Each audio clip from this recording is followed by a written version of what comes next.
loss of productivity by devaluating their national currency. Nowadays, they cannot devaluate anymore. They cannot artificially make their product cheaper in the world market. So the Germans have overfloated the world market with cars. We have never built so many cars, so many German cars as today. Not all in Germany, more and more in Brazil and the United States and other parts of the world, China. But the German car industry has never been so successful as in these days of fixed exchange rates. So my point is, I don't think that the Germans are well advised to step out of the currency area and to go back to a national monetary policy. So what is left? What are then the feasible options? And I think this is the result. It's a pragmatic one, a pragmatic answer. It's an answer that is not a big step. It is a small, it's not a big jump, it is a small step. And it is the path towards a kind of a fiscal union to correct the birth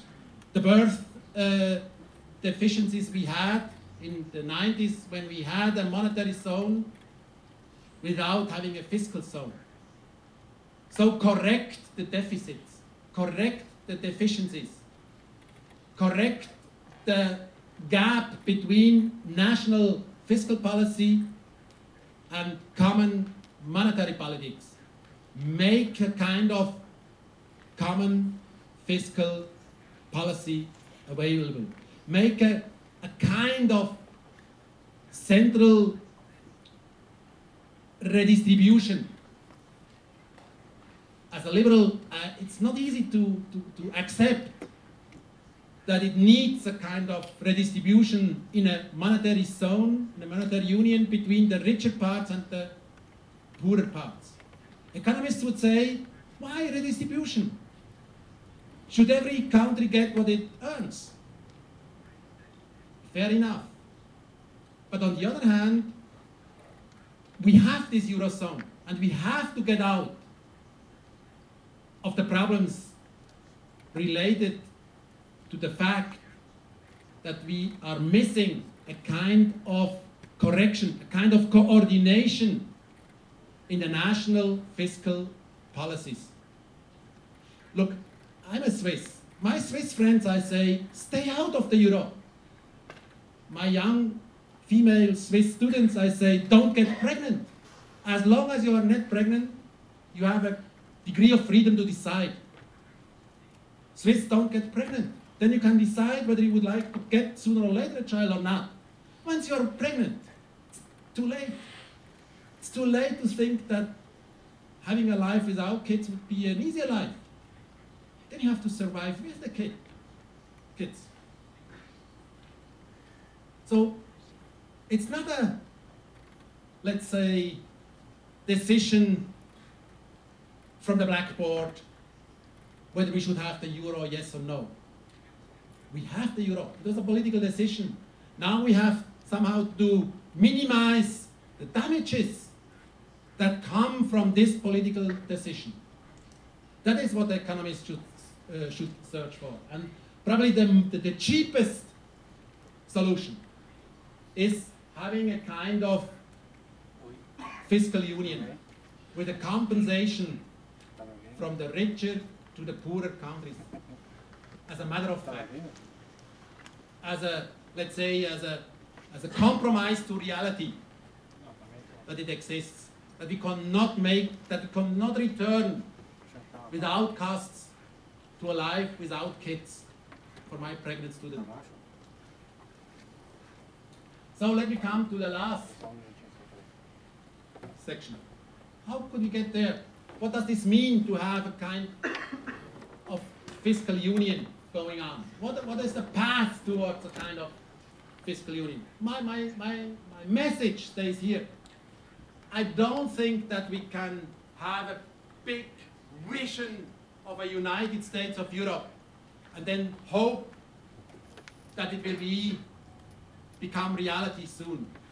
That's impossible. Actually, also in the United States, it has taken much more than 200 years to come really to a kind of common nation from 1776 to the end of the 19th century. 100 years and in between a civil war about becoming a nation. So I think that Europeans have time. I mean, there is no hurry.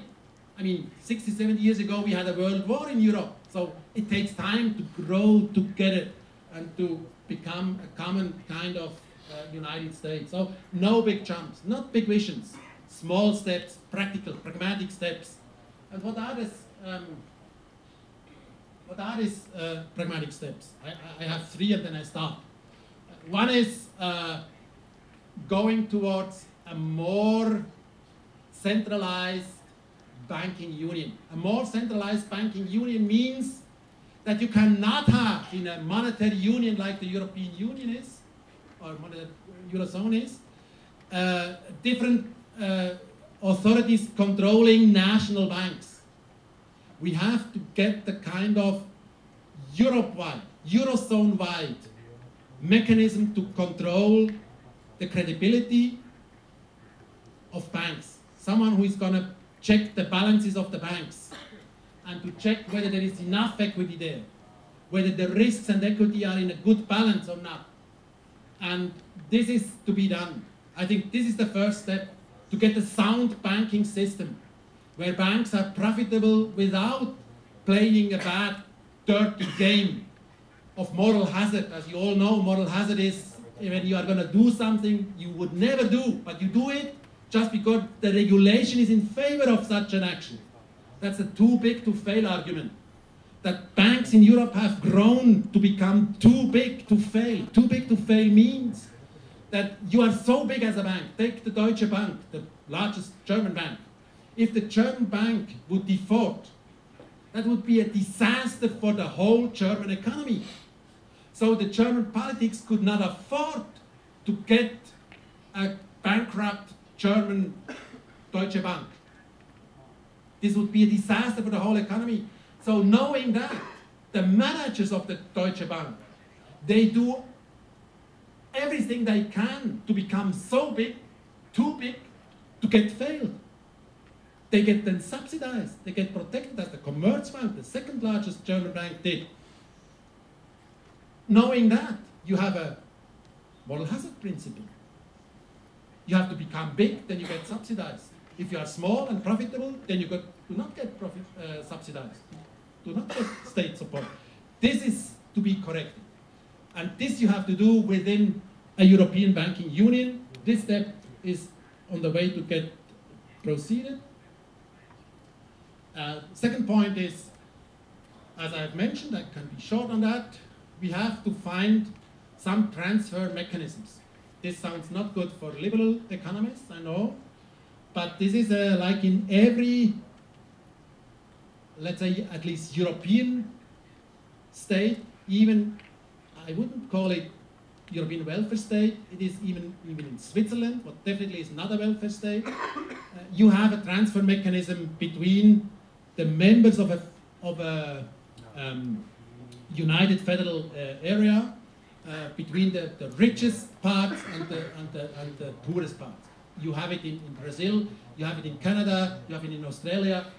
If you are a country consisting of different parts, you always have a kind of mechanism, of transfer mechanisms to somehow correct for divergence between the parts.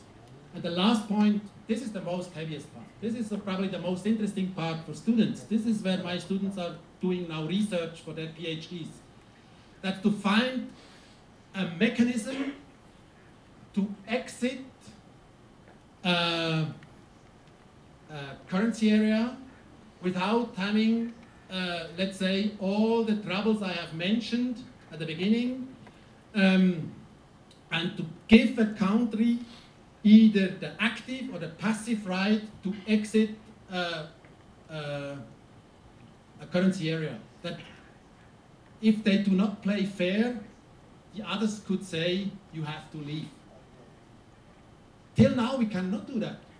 that's the interesting part if you are going to study law, as one of the youngest colleagues I've seen today does, for lawyers. If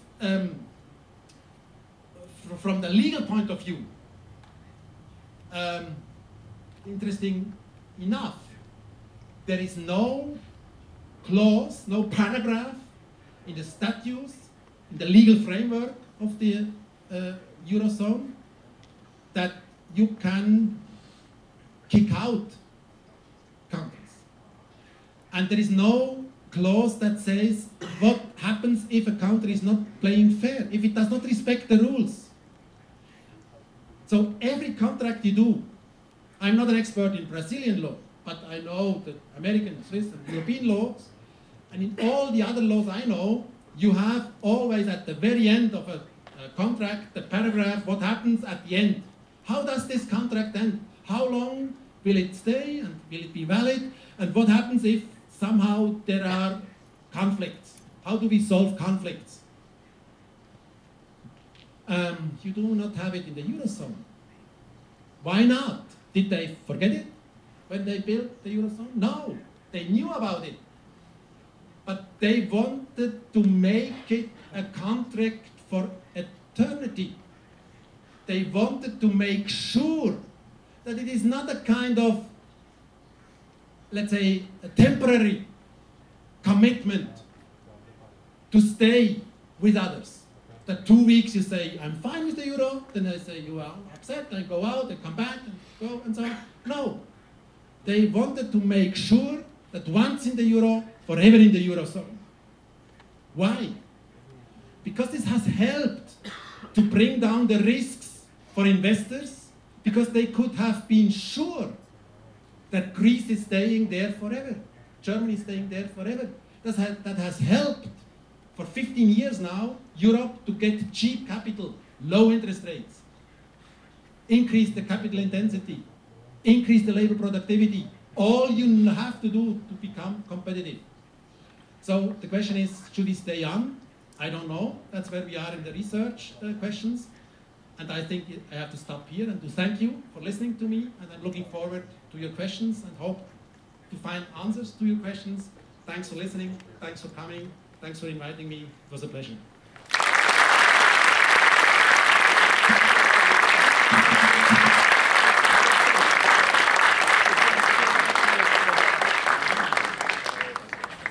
Bom, os alunos que quiserem fazer pergunta, eu acho que ele pode fazer pergunta em português e haver a tradução, é isso? O professor. Então, teacher, can you get a phone, please? There. I take my... Ah, so you could ask your questions in Portuguese if you want. Só levantar a mão. Pode fazer pergunta em português. 15 minutos. Precisa ter a pessoa para quebrar o gelo. Quem que vai quebrar o gelo?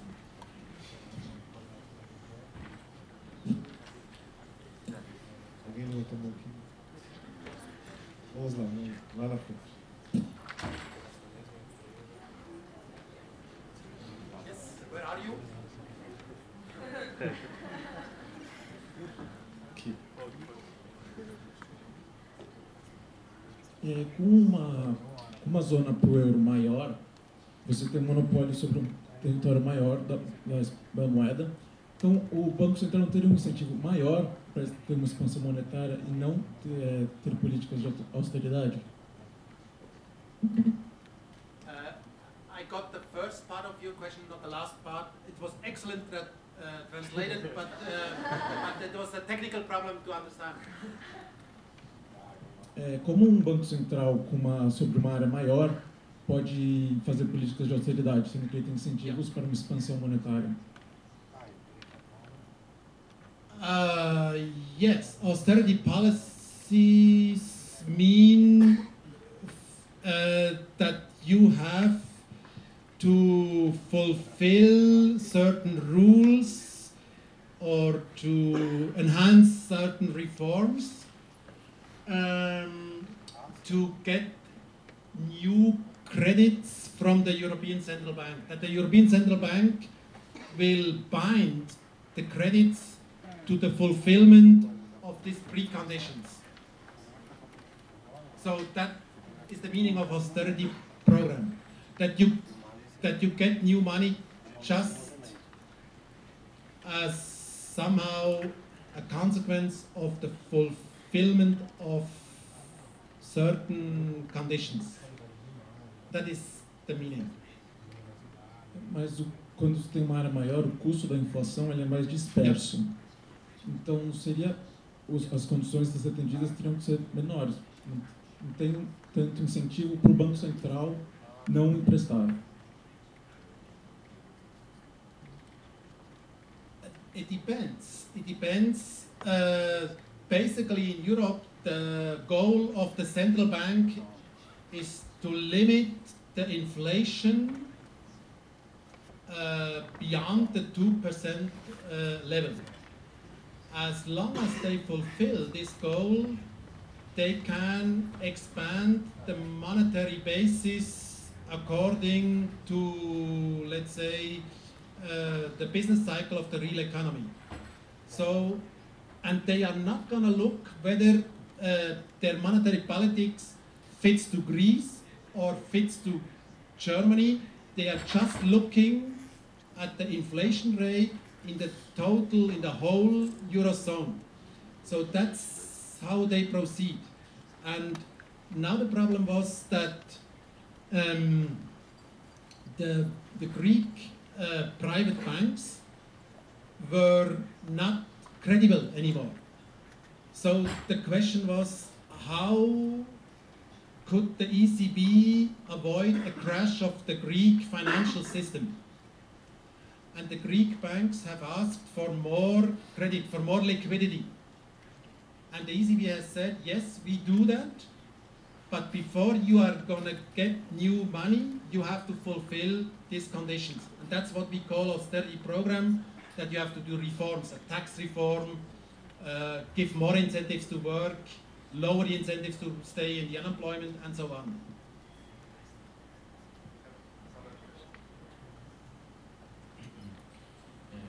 Professor, so my question is, what's the current German position about the further integration of Europe, monetary integration? Once only I've heard about a common treasure, a common reserve, and what would be Germany's reaction? That's a very good point. There is a very large controversy even within Germany.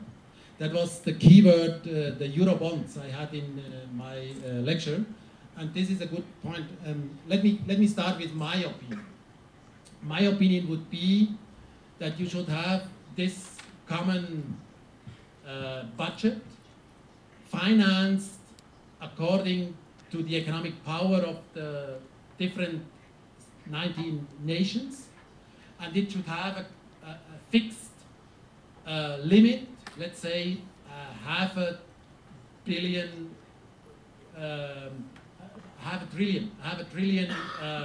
euro. So that means this central fiscal authority would have a budget of 500 billion euro.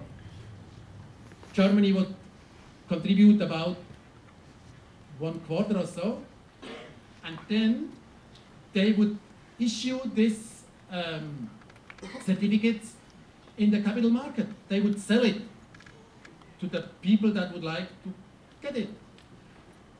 So Germany would get the money right now.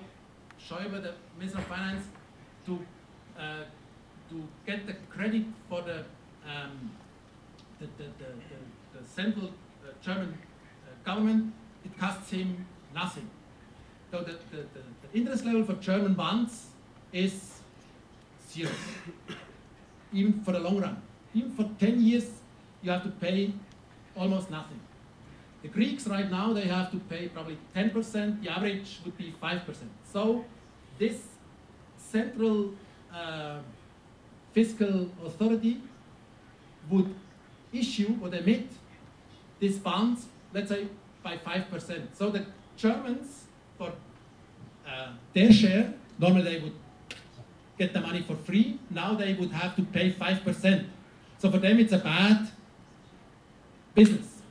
But you can calculate 5% of 1/4 of 500 would be 125, and 5% would be something like 6 billion. That would be the cost. That's nothing. 6 billion. That would be the cost from the German part to finance this Eurobonds. And the dispute we have is whether these Eurobonds would be a substitute or a complement to the national bonds. If it is a substitute, then I would be against. Then for the Germans, that would not restrict it to the 6% of the 500. It would then mean for all the money that they could not issue, they could not emit national German bonds anymore. So I would say, if it is a substitute, it's a bad idea. If it is a complement, you still have the option to, as an investor, to buy either German bonds issued with 0 bond, or to go to the Eurobonds and have it for 5%.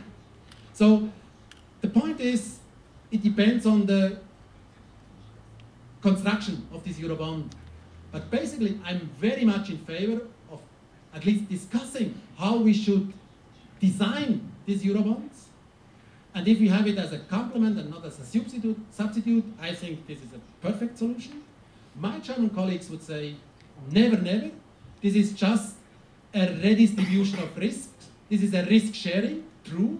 In this 500 billion, there would be a risk sharing, and it would be an average interest rate that, as I've said, would be too high for the Germans and too low for the Greeks, and somehow a share of risks. And they would deny such a procedure. So my point is, to be short, yes, we need a kind of idea how to get a Eurobond system. My point is, if we have it as a complement, no worry. If we have it as a substitute, bad idea. But some argue that this would be the next step in the Yes. ever-close Yes. community. Exactly. But in my personal opinion, it's also a long journey. So what would be the next few steps to get there? I think this has not to be such a long journey. This is the facts of reality will urge us to go faster into this direction, because we do it already somehow. We have to subsidize the Greeks, the emission of their bonds somehow. If they have to emit their bonds according to the free capital markets, they have to pay 10 or more %. Then they are not competitive. If you have to pay 10 or more % for your capital, I mean, then the return of investment for a project has to be 10% or more. Nobody in this room, not even the most clever engineers in this room, can earn a total revenue return of investment higher than 10%. That's not possible. You can hire for your own capital, with a leverage effect, you can have it for your own, but for the total capital ratio, you cannot earn more than 10%. So that would mean if you have to pay more than 10% as a Greek, you get somehow excluded from the capital market. You don't get fresh money, fresh investments. Then your capital intensity goes down, labor productivity goes down, competitiveness goes down, and you are out of the market. So that's not the solution. So I think we have to subsidize the Greeks anyway. So I don't think this is a long journey. Yes, probably formally, legally, it's a long journey. Practically, it happens already. Thank you. Você já comentou pouco do que eu vou contar. Second. Aqui.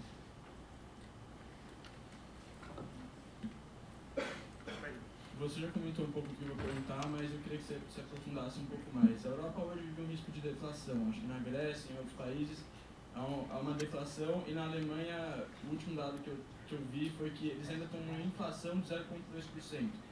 Eu não sei se isso é o dado mais recente, mas é o último que eu tenho.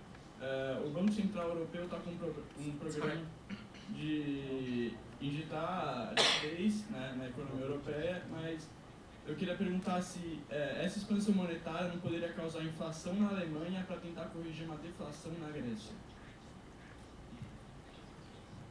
Excellent question. Excellent question. First of all, you're fully right. In many parts of Europe, we have a deflation. That means the prices are decreasing. What is very dangerous, because if the prices are decreasing, you provoke expectations that become self-fulfilling. What does this mean? Let's take the car industry. Let's take Greece. Let's assume that Mercedes or Volkswagen costs you in Greece 20,000 euro. And now you expect the prices to fall, what we call deflation. That tomorrow you get the same car not for 20,000 anymore, for 19,000. Then you would be foolish to buy it today. So you would wait to get it tomorrow for 19,000, or the day after for 18,000, or the day after for 17,000. So you would wait. What would happen with the car industry? They would have a huge a surplus supply. What are you doing if you have a surplus supply? What are you doing if you have too many shares? Empty stadiums in a soccer game or in a stage. Then you are going to lower the prices. Exactly what the consumers expect. So you get a kind of self-fulfilling prophecy. You expect prices to fall, and then prices indeed are going to fall. And you can never stop such a process. You're also right that in Germany we have an inflation rate of something like 0.2. 0.2, not 2 point something. 0.0. 0.2. That means that's almost a deflation. That's close to a deflation. Very close. Damn close. So the question is now, how should they react? And you're right. The decision in January from the ECB, the European Central Bank, was to inflate the monetary market with new printed money. Really inflate. To pump in a tremendous amount of money. 60 billion months per month, newly. Additionally, 60 billion months per month for 19 months. 19 times 60 is 1.14 trillion euro within 19 months. So your question is fully right. What does this mean if you are going to float the market with liquidity?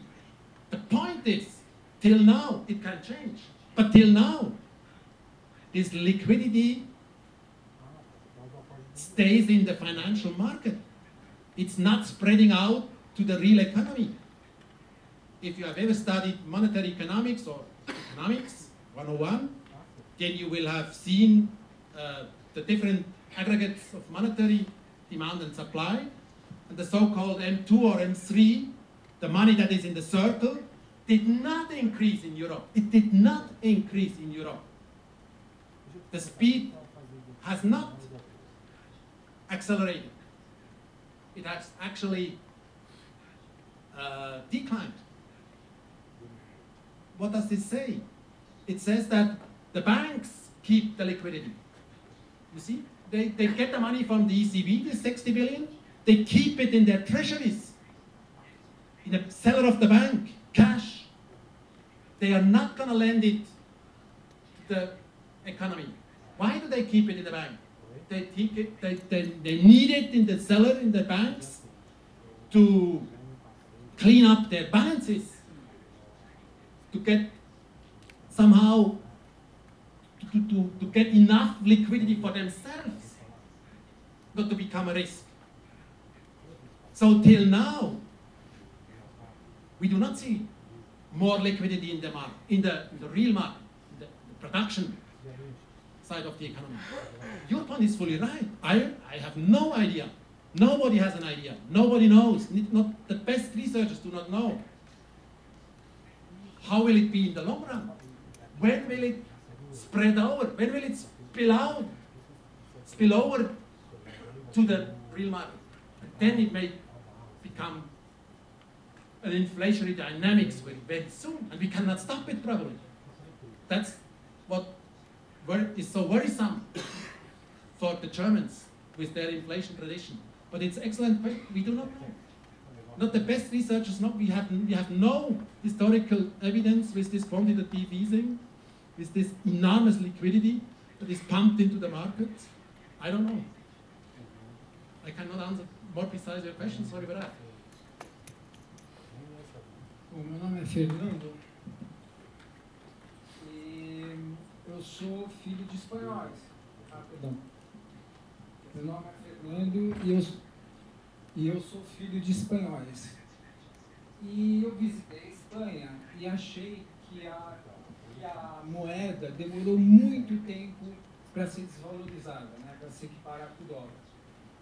Eu vi muitas indústrias, muitas empresas pequenas fechando, perdendo força até que acabaram, né? E recomeçar isso novamente demora, né? Replantar isso novamente demora. Agora eu penso assim, uma saída para a Grécia seria levar uma parcela da indústria alemã pequena para a Grécia, para que ela pudesse gerar alguma coisa, né? Além do que ela gera com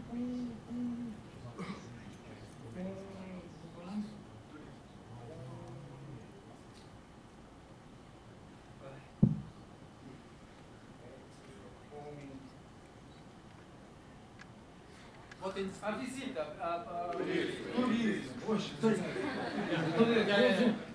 fiquei nervoso de falar. Então, essa divisão, como a Airbus faz, né? A Airbus divide os serviços com vários países. E eu acho que essa divisão da indústria alemã, que é muito forte pelos vários países, poderia homogeneizar a Europa.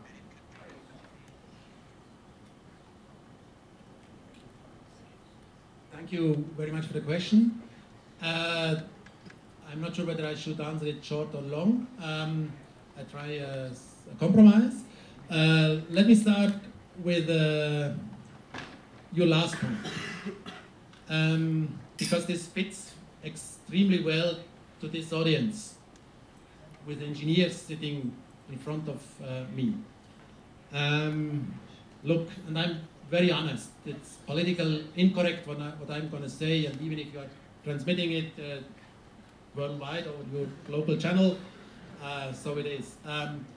Look, even if the Greek would devaluate to ground zero, they would not be able, in the short run, I would say not even in the medium or long run, to have the engineering capacities, the knowledge, the skills, you, the young guys that know how to produce competitive, high-tech, industrialized goods.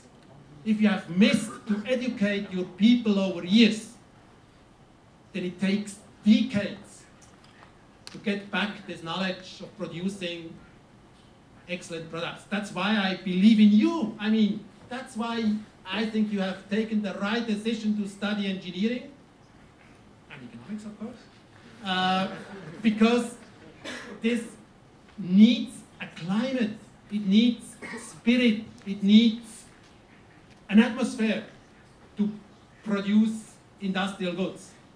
And sorry for that, I don't see in Greece a chance, even if you would give away for free Greeks.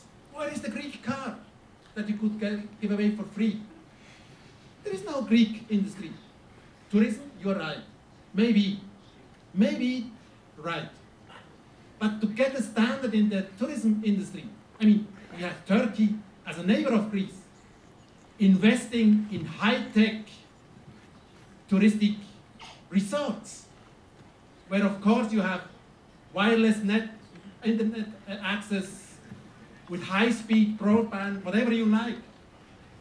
And then with a devaluated currency to invest in communication, to have the newest standards in the gym of a hotel resort. That's tricky. So I'm very pessimistic about Greece, and I'll tell you why. That fits excellent to the Latin American story. I do not believe that in the short run, Greece has a, let's say, a monetary problem, that they are not somehow, that they do not have enough money to spend. What I think is Greece is missing a state that runs well.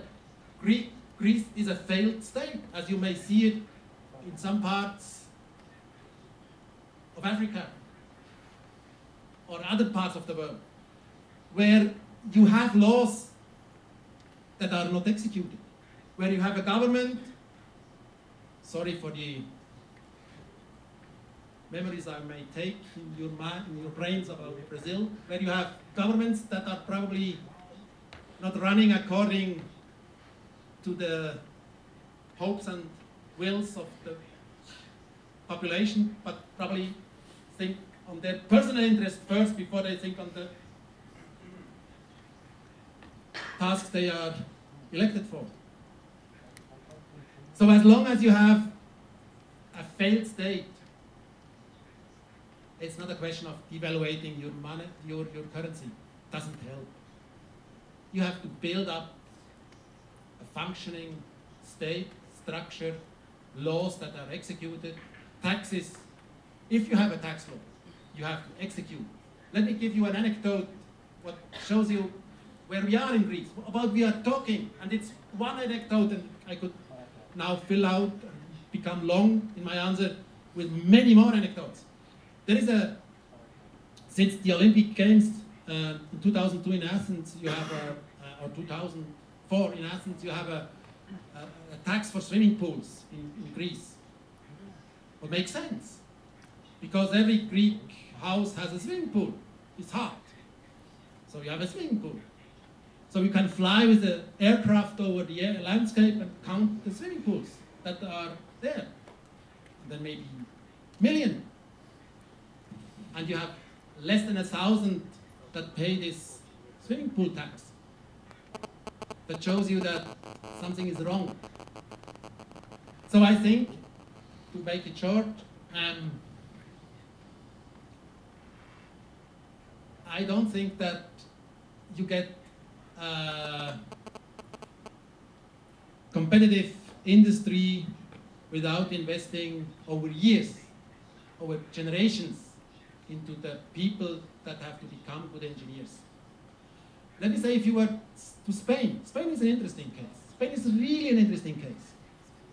Spain is probably the country that has benefited the most from the Euro zone at the very beginning. Because, as you know, Spain was characterized by two facts: huge unemployment rates and huge interest rates before they entered the Eurozone. Having entered the Eurozone, in Spain, you had two developments.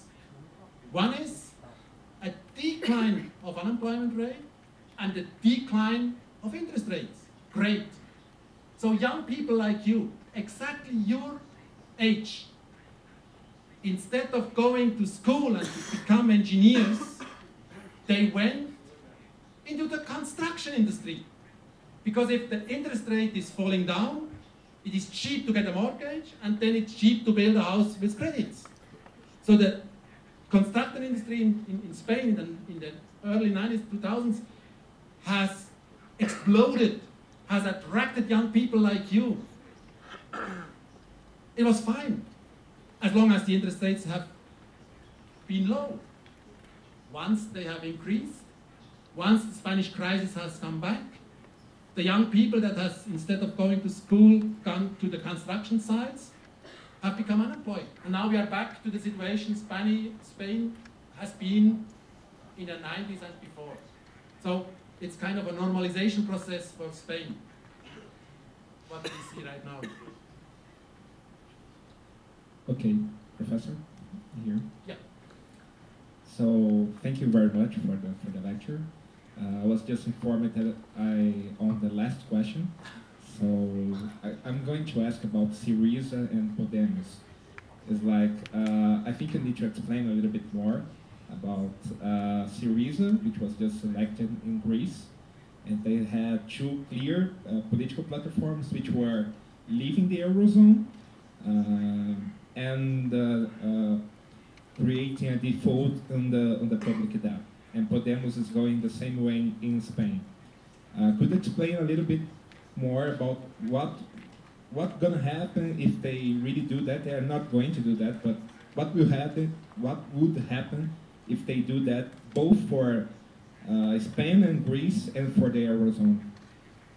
Marcelo, I understand why you are going to ask this question, and this is really a question that would fill the whole evening now, because this is a dangerous situation where we are right now in Europe, because that's the same as in Brazil, that's the same as in every other country of the world, that it is easy for a populist, communist, socialist party to address, let's say, the emotional feelings of the population, to say we are going to tax the rich ones, or we are going to take the money from the Germans to redistribute and give away for free to the population, then of course you get elected. I mean, this is a temptation most people cannot resist, because they see the short-run benefits for themselves and do not understand the destruction that creates in the long run. What we actually see is now in Syriza, in Podemos, and in Italy, and in France, and in many other countries, that nationalist, conservative, socialist, communist, but conservative in a way that they would like to go back to the protected national economies of the, let's say, 60s or 50s, that they gain votes and political power, and this frightens me. I think this is indeed a tendency that is extremely difficult to fight against, and you know it in Brazil. This is when you are going to promise before the election. I know that you could easily say how much has gone wrong since the election 100 days ago in Brazil, but then it may be too late. How can you then turn around the wrong path politics is following? And I see this is where we are in Europe, and this could lead, in the worst case, to a kind of renationalization of the European idea, and the return. I mean, the Syriza party is a communist party. Their goal is not so much just to, let's say, to solve the problem. My guess is, to be honest, and again, to be probably overstress the point, my point is, Syriza's goal is probably to break up the whole system.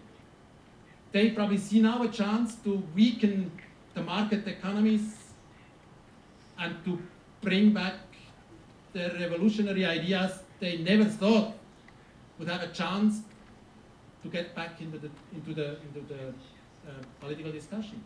That is something that worries me. That is that they play a dirty game. That they play a game about Greece and the Eurozone, but basically their game is to bring in socialist and communist thoughts back into the political game. Bom, professor Thomas, eu vi que tem pelo menos duas pessoas querendo fazer perguntas. Eu pedi que viessem aqui fazer perguntas pessoalmente. Acho que o professor vai ficar mais alguns minutos. Mais uma vez, obrigado pela presença. Agradeço aos institutos que ajudaram a viabilizar esse evento. Agradeço a toda a equipe do Diretório Acadêmico, Gabriela Leite, nossa diretora de acadêmico, que viabilizou a palestra, nosso presidente Fábio Li. Obrigado, espero que tenham gostado e até a próxima. Boa noite.